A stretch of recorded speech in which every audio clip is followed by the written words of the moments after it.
it going? It's Monday, 20 to 10, and we're here to learn some more physics. Yesterday, nope, not yesterday, last time I talked to you, I was talking to you about Faraday's Law and Lenz's Law. And we're going to add to that today, specifically by treating Lenz's Law with a nifty little rule for us to be able to deal with it easily. Just a reminder about what Lenz's Law even said. Lenz's Law is specifically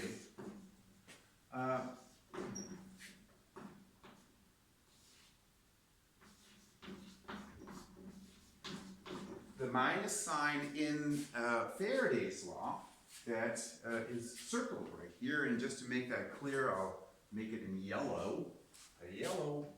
There we go. That's it. That is Lenz's Law in Faraday's Law. And it tells us what direction the magnetic field will point that's induced. And specifically, here's the text of it again. It says that the induced magnetic field will oppose the original flux change, causing the induced current. Okay, so let's kind of remind ourselves why we even needed to talk about this. And specifically, we had mentioned the idea of a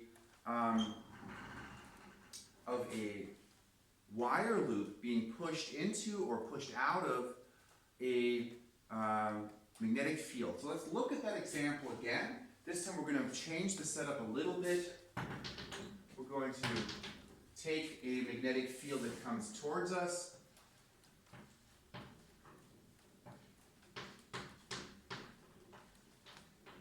We're going to pretend this is uniform and constant. B is uniform and constant.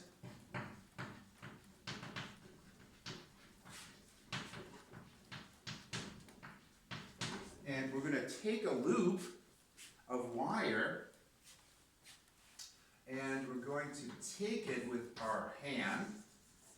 There we go. And we're going to move it at constant speed v. I'm going to move it at constant speed v into that magnetic field. So here we go in situation 2. So here's situation 1, we're moving outside the field. Here's situation 2, we're moving it at a constant speed v. So v is constant. At situation 3, we've got this loop still moving at this constant speed v, and we're completely inside the magnetic field. And then situation 4, we're in the process of exiting this. There we go. This is not situation IV, it's situation 4. This is situation 3, not situation I. And then on this one over here, we're exiting over there, again, constant speed v. And our question is, for those 5 situations, what's going on there in terms of current? So, let's take a look. We are told that epsilon is equal to minus d phi dt. Good. So the first thing you need to realize is, in order for us to even have an EMF, which in this case we're basically treating like a voltage, okay? So we have generally Ohm's law, delta V equals IR. In this context, it becomes simply I is equal to epsilon over R. So as soon as there is an epsilon, there will be a current. Our wire loop has a resistance, therefore there will be a current if we have an EMF that's induced through Faraday's law. Now, in order for there to be an EMF, however, we need a change in flux. Reminder what flux is. Flux is technically the integral of B dA. It's a constant magnetic field. The area is constant. We're moving into this field, not rotating it. So in our case, phi is just going to be equal to B times A in the magnetic field. So in situation 2, for example, not all of the loop is experiencing flux. Therefore, the flux would only be through this area right here. The affected area, so A in that case would be that. Just to give you an example, what I mean by that, because the flux is how much magnetic field flows through our loop. Good. So let's take a look at what's going on here and figure out whether there is current at all. Well, what's our requirement? For there to be an EMF, we need a changing flux. So does there have to be flux? No. There could be zero flux, but it has to be changing, increasing, or decreasing. That's the important part here. So let's take a look at our situation. In situation 1, do we have flux? No, we have zero flux. And here's the key thing. As we move this over just a little bit, at this point, not only is there zero flux, it's remaining constant. And if it's remaining constant, that means delta phi is equal to 0, and therefore, in this case, if we put a little bit awkward here, let's have a different color. Let's use green's going to be hard to see. Purple's hard to see. Blue's kind of gone. Green. Okay, we're going to go green. The light green is going to be okay. So here's our category here for I, and here is no current. And the explanation would be zero flux, and it's constant as such. So that would be the explanation. Phi equals 0 equals constant in this situation. Let's take a look at situation 2. In situation 2, we do have flux, and we have a change in flux because as we're pushing this loop in, there's going to be an increase in flux. So we'd like to understand how to figure out what direction the current is in this loop in order to make sense of it. Lenz's law allows us to do that. So let's take a look at Lenz's law in terms of what it says. It says the current induced will create magnetic field, magnetic flux, that opposes the original flux change. So let's take a look. We are pushing this thing into the magnetic field. So we had an area here that was experiencing flux out of the board. The dots are out. And as we push it in, we're getting additional flux out. Okay? So additional flux out means that in order for this to make sense according to Lenz's law, the current in this loop needs to be such as to oppose that flux change. So our flux change is out of the board. There's more flux out of the board. The flux created by our loop needs to be into the board, therefore. Okay? So let's figure that out. If the flux generated by this loop is into the board, we can put our finger towards the center, towards the direction that we need that flux, and we will find that we have a clockwise clockwise current producing that. Let's draw that in. Here's our current in that direction, and we went through our explanation there. So in this case, I is clockwise. Good. Now let's actually formalize that, because the process I just did is going to be a tad confusing for you, I think, in my experience. Therefore, I have come up with this scheme called Lenz's Llama Llladder. And I know ladder is not spelled that way, but it's fun because llama is spelled with 2 L's, so we'll just do that. And specifically, we're going to go through these processes. We're going to write down our original flux. That's our first step. And we're going to figure out whether for that external flux, we're going to figure out 2 things. The 2 things we're going to figure out is the direction it is and how it's changing. Now it must be changing for us to get EMF. If there is no change, it will not cause an EMF. So what's the direction? Okay, And we have to indicate whether it's increasing or decreasing. We're going to do that by indicating plus or minus.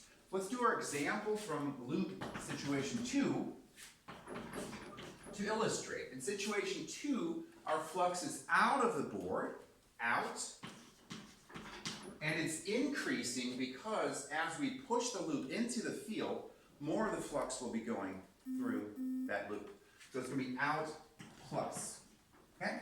That's our situation. Now, if you get this right and you follow Lenz's Llama ladder, you should come up with the correct answer mechanically. Let's go through the steps here. And specifically, your next step is going to be writing down delta phi external. Again, remembering, we have an original flux that is changing, the external flux, in this case caused by this magnetic field that's symbolized by the dots.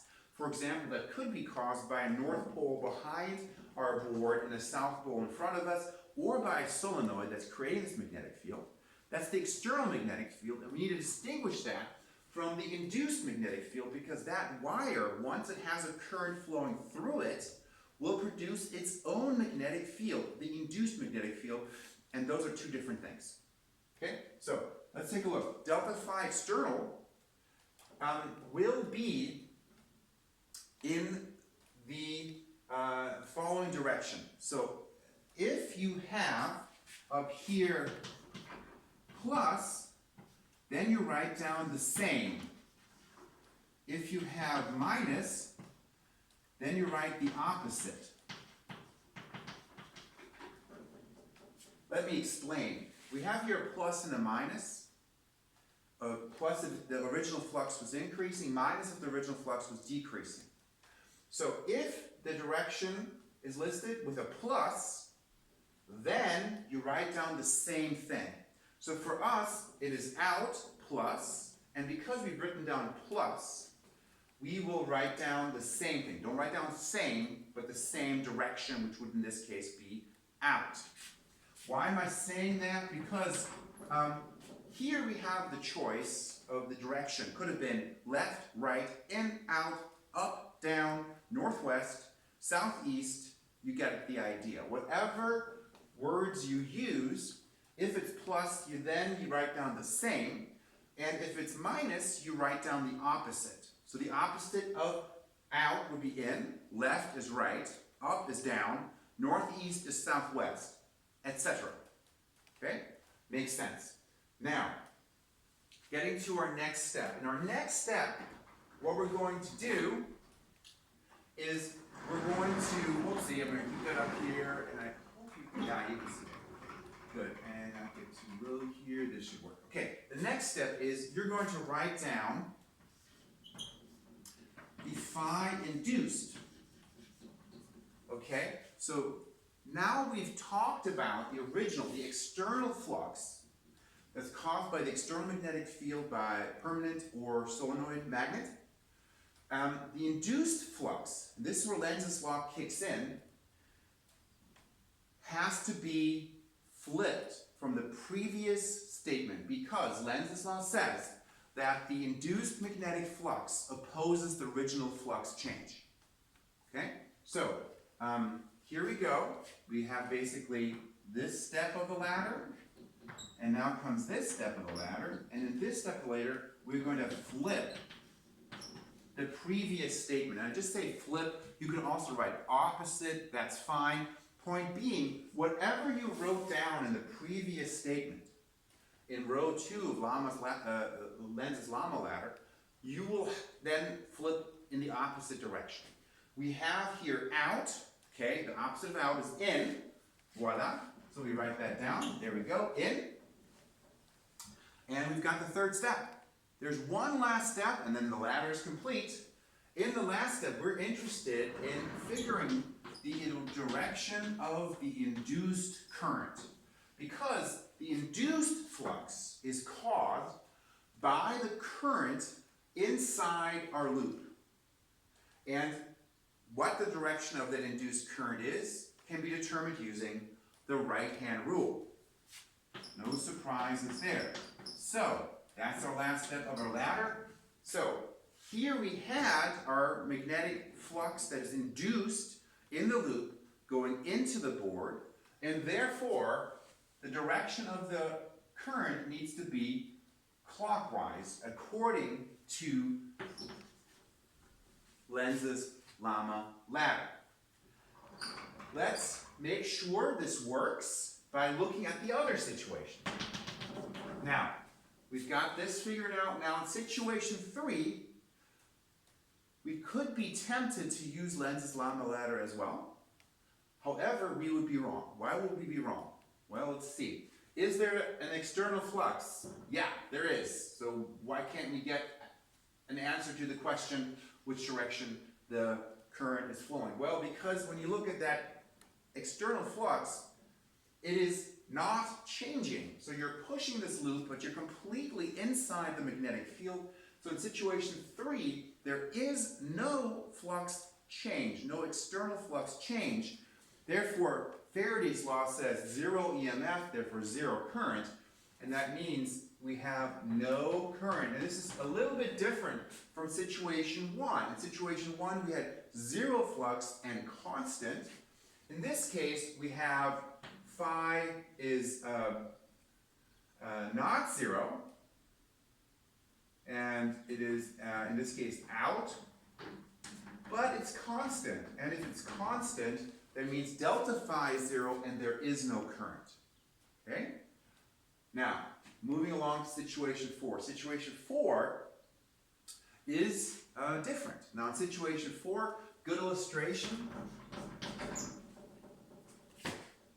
Let's take a look. In situation 4, the flux, reminder, so we'll illustrate here. Here was the flux here, that was the flux there, and then here the flux is through this area. So there's the flux.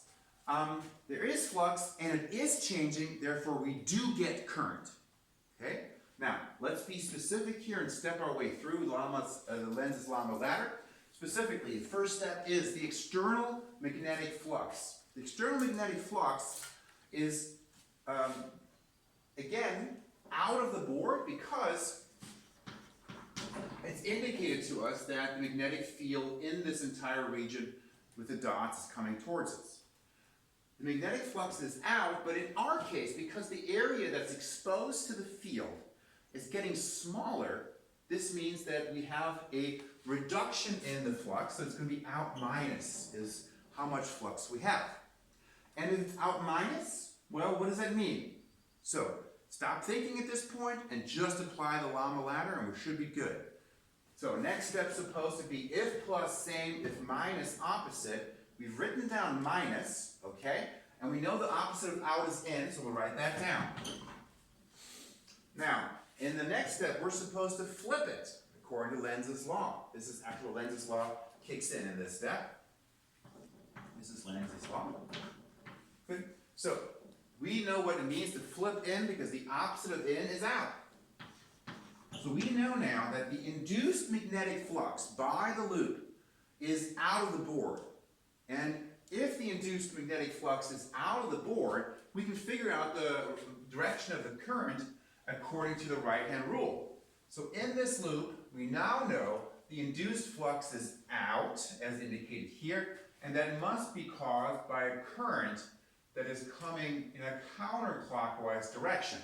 Now, you might have been already tempted to say, oh, well, obviously, but be careful here. This is counterclockwise, and it's also counterintuitive. Okay, counterclockwise. There we go. So why is it counterintuitive? Because, yeah, I don't know if it's counterintuitive or not, but anyway, in this case, the induced flux is out of the board, okay? So we want to make a little dot there and be like, this is the induced flux here. That means the magnetic field is induced in that direction. And in this case, originally in situation 2, the magnetic field was into the board, be induced. So it's really important to distinguish between the induced magnetic field and flux and the external magnetic field and flux. This will be a common mistake for you guys in terms of where to screw this up. So we have that now, it's counterclockwise. And then of course the last situation is we're now completely outside the field and we have no flux and the flux is constant at 0. Therefore, of course, we have no magnetic flux induced because we have no current induced because Faraday does not apply here.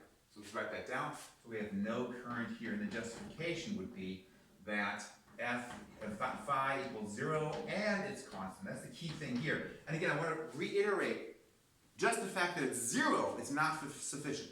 It has to be constant at whatever value it is. So for example, in situation 2, we have this loop changing its magnetic flux, and it was non-zero at this time, but a little bit earlier, if we take this loop and just put it right on the edge, as that loop starts entering that magnetic field, at that very instant, for example, magnetic field is 0, magnetic flux is 0, but it will increase. Okay? So that's important to realize as kind of, it could be 0 and changing. The key thing is delta phi has to be not 0 in order for Faraday's law to apply. So, Lenz's law, we've got 2 nice predictions. We've got flux discussed again and reviewed. Here's a nice little example, and we're going to stop the video.